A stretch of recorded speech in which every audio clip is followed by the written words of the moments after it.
ça, ce sont des visuels qui ont été générés par intelligence artificielle en quelques secondes.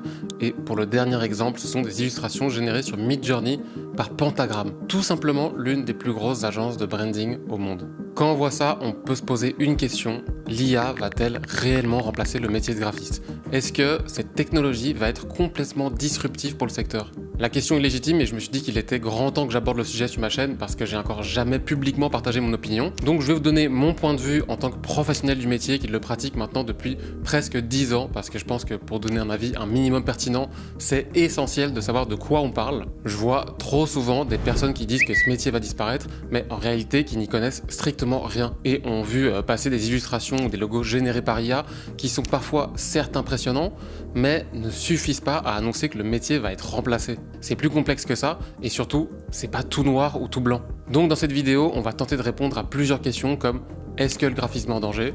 Si oui, qui l'est? Les problèmes de l'IA? Ou encore, quel est l'avenir du métier sur le long terme?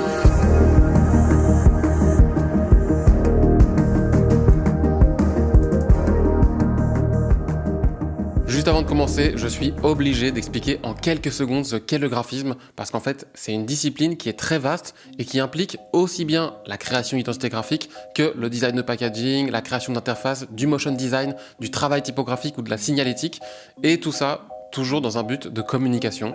Le graphisme, c'est très large et ça fait partie intégrante de notre monde aujourd'hui. On y est confronté tout le temps. Et évidemment, l'IA ne va pas impacter de la même façon toutes ces sous-branches.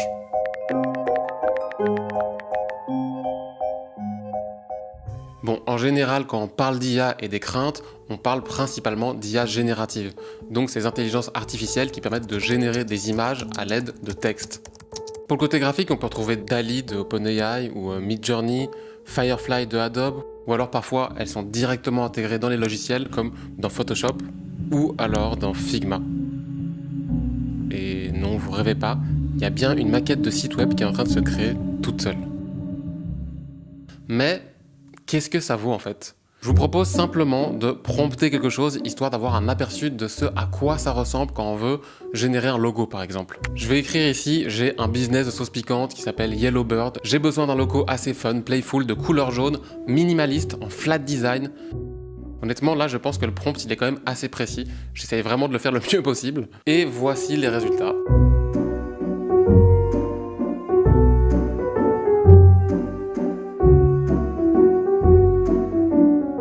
Évidemment, je pourrais encore faire plein d'autres itérations pour essayer d'affiner les résultats, mais là, on va s'arrêter là.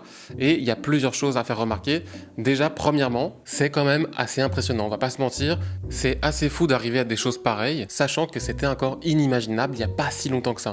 Mais bon, si on veut vraiment utiliser ces designs, va quand même falloir à un moment passer par un logiciel vectoriel, ne fût-ce que pour avoir une vectorisation de qualité, tester des compositions peut-être, changer de couleur. On pourrait le faire en partie avec l'IA, mais c'est pas super pratique. Donc déjà, à ce stade, on aurait besoin d'un graphiste. Deuxièmement et plus important, est-ce que vous trouvez que c'est original comme résultat? On est sur un design de logo ultra générique qui est simplement une compilation de choses existantes et le but d'un logo, est-ce que ça serait pas justement d'être identifiable parmi la masse?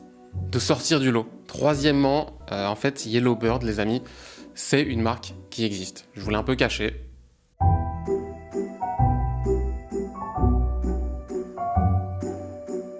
Et on peut penser ce qu'on veut de l'identité, qu'on aime ou pas, que ça soit la typographie, l'oiseau, la composition, le design du site web, tout est distinctif. J'ai pas l'impression d'avoir déjà vu ça quelque part. Ici, on est face à une véritable identité de marque et le mot identité est très important. Actuellement, c'est impossible d'arriver à un résultat pareil sans qu'il y ait à un moment une intervention humaine dans le processus de création. Pourquoi ? Parce qu'on ressent que ça sort de la tête d'une équipe qui s'est interrogée sur comment se démarquer, avoir une position originale sur le marché de la sauce piquante. Quand on regarde le site, il y a une vraie identité qui se dégage, du storytelling, plein d'éléments graphiques très fun. Tout ça a complètement été conceptualisé dans un objectif de distinction, encore une fois, et créer une connexion avec le consommateur. Donc générer un logo, c'est pas super convaincant. Peu importe l'outil, le problème va rester toujours plus ou moins le même. Les visuels sont assez génériques et sans âme. Et surtout, avoir juste un logo, c'est pas suffisant. il faut obligatoirement que ça soit accompagné de toute une identité graphique, un système de communication, et en général, ça implique aussi un minimum de stratégie. On ne crée pas simplement un truc joli. Le design et le graphisme, c'est aussi une grosse partie intellectuelle avant la mise en œuvre. Avant de commencer vraiment à utiliser les outils, etc., il faut essayer de réfléchir et trouver un concept en fait. Le design de logo et la création d'identité, ça n'a jamais été simplement faire un truc joli. Et surtout, il y a quelque chose qui manque cruellement à une IA, c'est l'empathie. Une qualité typiquement humaine qui nous permet en fait de ressentir plus profondément ce qu'une personne nous raconte, nous mettre à sa place et qui nous pousse à creuser et comprendre plus profondément le sens d'un projet. En parlant de sensibilité d'émotion, je vous donne un autre exemple que je trouve hyper parlant. Ça, c'est Tirsa, un graphiste typographe français, et ça, c'est l'identité qu'il a créée pour La Place. C'est un lieu culturel à Paris. Et la particularité de ce logo, c'est qu'en fait, la lettre P, elle est directement inspirée de l'escalier qui se trouve au sein du centre. Et c'est quand il s'est rendu sur place qu'il a vu cette forme, qu'il s'est dit qu'il y avait quelque chose à faire avec cet escalier. Et donc, en se basant sur des photos, il a créé ce P qui fait une référence directe au lieu. Donc là, on a un logo qui est vraiment super unique et qui est propre à ce business. Et tout ce process, encore une fois, est 100% humain et difficilement réplicable par une IA. Honnêtement, des exemples du genre, il y en a plein, et c'est la base de la création d'identité graphique. C'est pour ça que c'est un processus qui est chaque fois unique normalement, et qui est pour le coup, difficilement réplicable, parce qu'il n'y a pas vraiment de formule. Donc oui, au premier abord, ça peut être très impressionnant de voir des logos générés par IA, mais s'il y a uniquement la forme, mais pas de fond, et qu'en plus c'est très générique, on a un problème. Bon, vous allez me dire, oui, mais Balo, là, ce sont des cas super spécifiques liés à la création d'identité graphique. Qu'en est-il des autres branches du graphisme ? Qui est vraiment en danger alors ?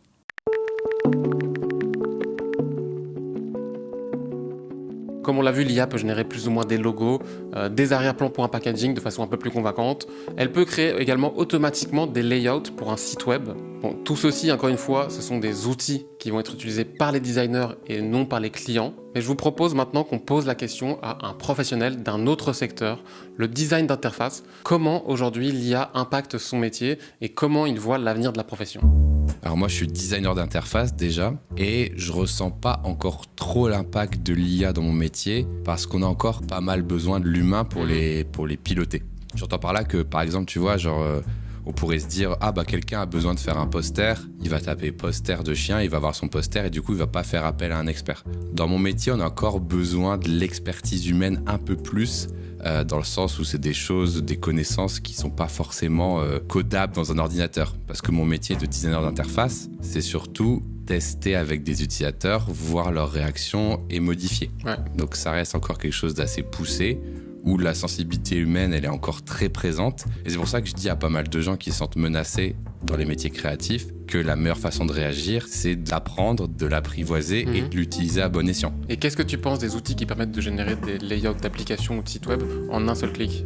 Quand on est designer, est-ce qu'on est là pour tracer des rectangles ou est-ce qu'on est là pour essayer de transformer une idée qu'on a et de la mettre sur la machine, sur le canevas, pour ensuite la diffuser à d'autres personnes. Et donc le fait qu'en un clic, on dise fais une page avec les prix, ça apparaisse tout de suite, pour moi c'est une bonne chose parce que là-dessus je suis plutôt optimiste. Et effectivement, la plus-value du mec qui savait faire des super beaux rectangles bien espacés, elle va disparaître.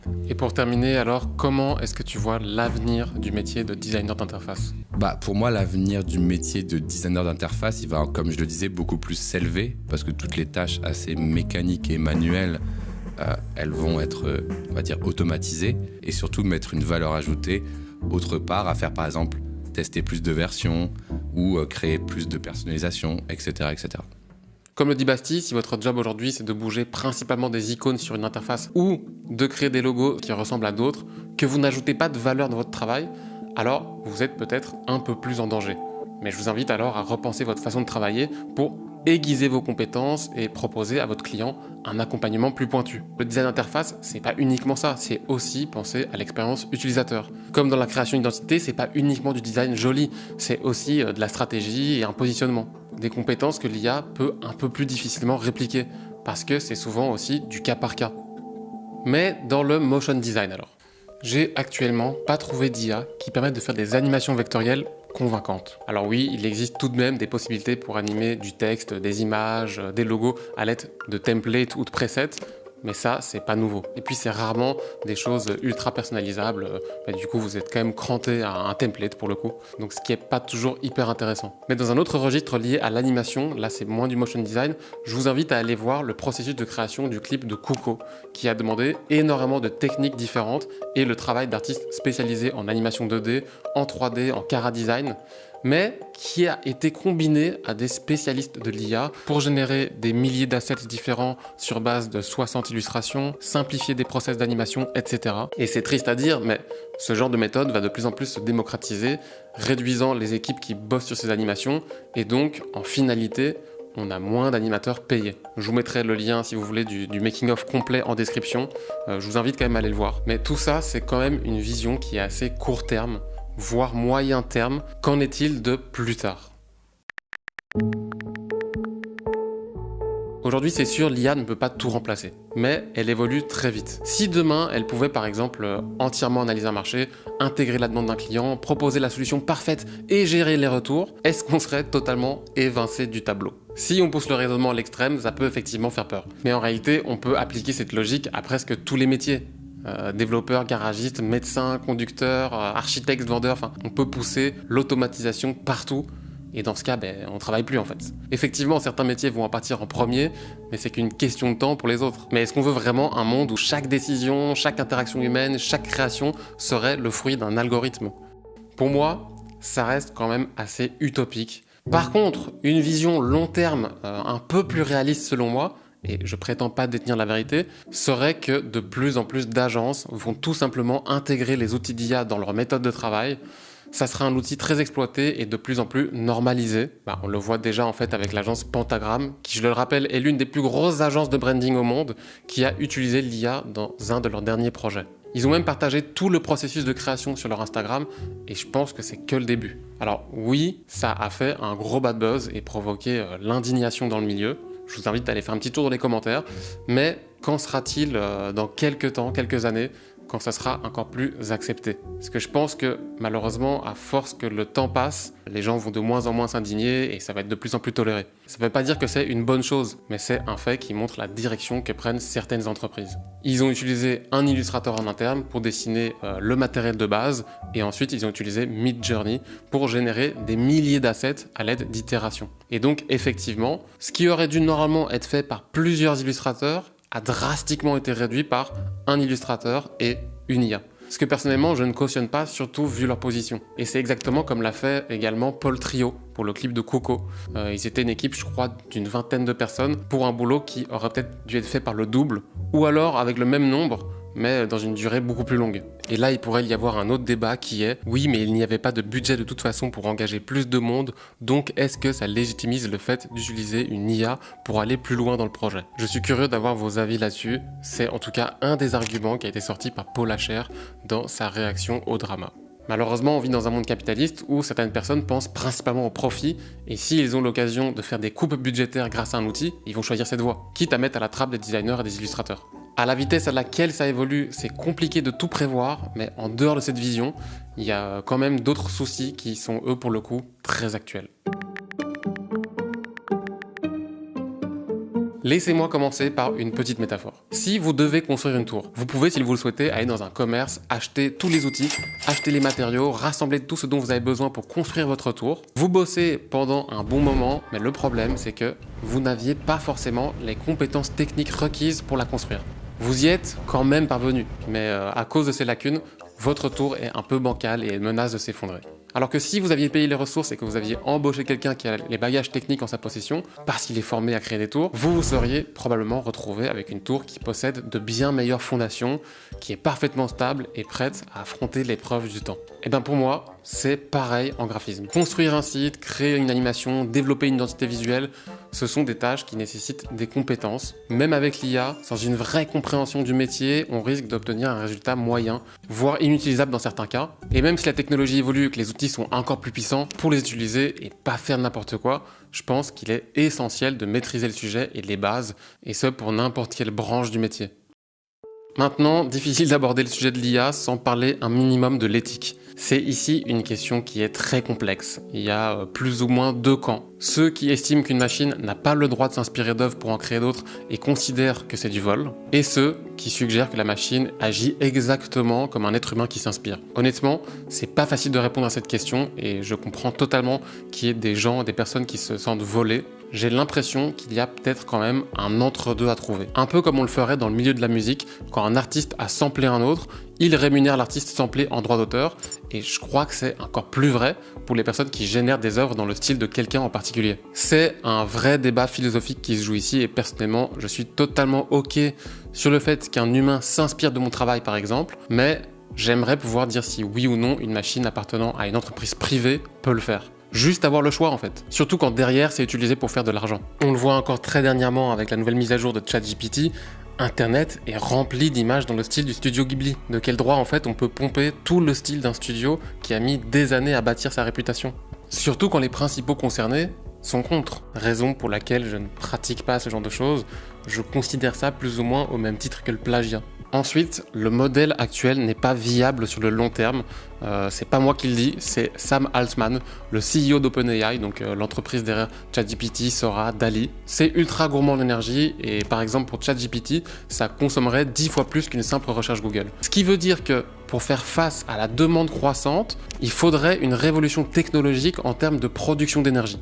Qu'est-ce que ça veut dire ça pour l'avenir de l'IA? On pourrait faire face déjà à un ralentissement du développement de la technologie ou alors à une limitation à l'accès. C'est une question qui actuellement est un peu en suspens, c'est difficile à dire, mais en tout cas je vois mal l'IA disparaître, ça c'est sûr. Maintenant, est-ce qu'il y a une bonne façon d'utiliser l'IA? Je vais pas faire le gars qui est 100% contre, parce qu'en réalité, je pense qu'il y a quand même une nuance, et ça serait hypocrite de ma part de dire que j'utilise pas l'IA. Selon moi, oui, il y a plein de façons d'utiliser l'IA sans que ça remplace le travail de quelqu'un d'autre. Pour commencer, vous ne me verrez jamais utiliser une IA pour générer une illustration ou générer le style d'un artiste. Je préfère largement engager une personne dont c'est le métier, mais sinon, je pense que personne ne pourra avancer que le générative fill de Photoshop ne fait pas des miracles. Je m'en suis souvent servi pour générer un morceau de photo qui n'était pas assez large, ou alors supprimer des petits éléments qui sont dérangeants. Avant, c'était un long travail que je réalisais avec le tampon de duplication ou d'autres outils, et aujourd'hui, grâce à cette méthode, c'est un peu plus simple, plus rapide et même souvent plus efficace. Et nos logiciels sont remplis d'IA et d'outils qui facilitent des process. Je pense notamment à la sélection automatique de sujets, la rotoscopie en vidéo, l'isolation d'une voix qui aurait trop de bruit en arrière-plan, etc. Ou alors, dans un autre registre, utiliser ChatGPT comme un assistant pour développer un projet, faire de la recherche plus poussée ou regrouper des informations, ou bien encore, l'autre jour, j'étais bloqué dans Blender, j'arrivais pas à faire un truc, et en expliquant mon problème à ChatGPT, il a très rapidement pu me trouver une solution et m'expliquer où ça coinçait. Bref, il y a encore plein d'utilisations et je pense qu'en fait, c'est à chacun de voir où est la limite, faire la part des choses, rester un minimum au courant des évolutions en étant curieux, garder ça d'un coin de l'œil. Qu'est-ce qui est vraiment pertinent et éthique, qu'est-ce qui ne l'est pas? Mon discours, en fait, il n'est ni anti-IA, ni pro-IA. Il y a tout simplement, en fait, un juste milieu à trouver. Mais donc, pour conclure, est-ce que les graphistes vont être remplacés par l'IA?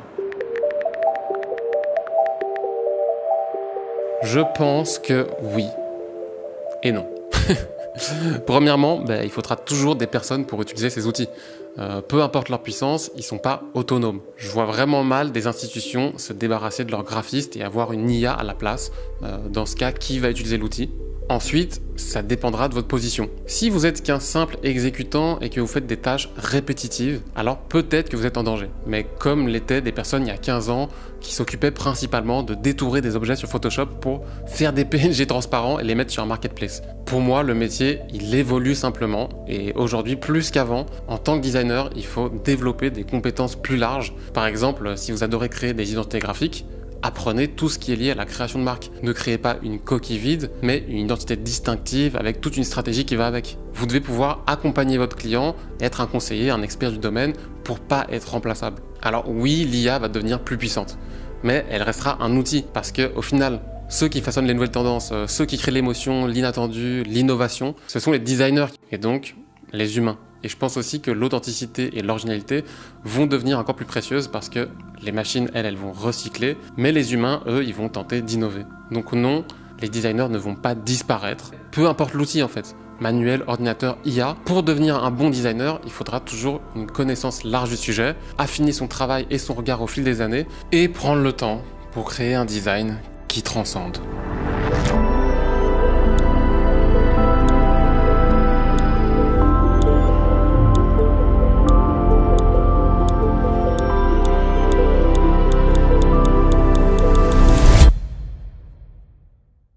C'était un sujet très sensible, je crois qu'on a tous des opinions différentes, mais je suis super ouvert au débat, à écouter les avis des uns et des autres tant que c'est dans la bienveillance. Et je finirai donc avec ces deux questions. Qu'est-ce que vous pensez de l'IA et va-t-elle remplacer les designers? Merci à Bastivi pour son intervention et moi je vous dis à très bientôt. Ciao!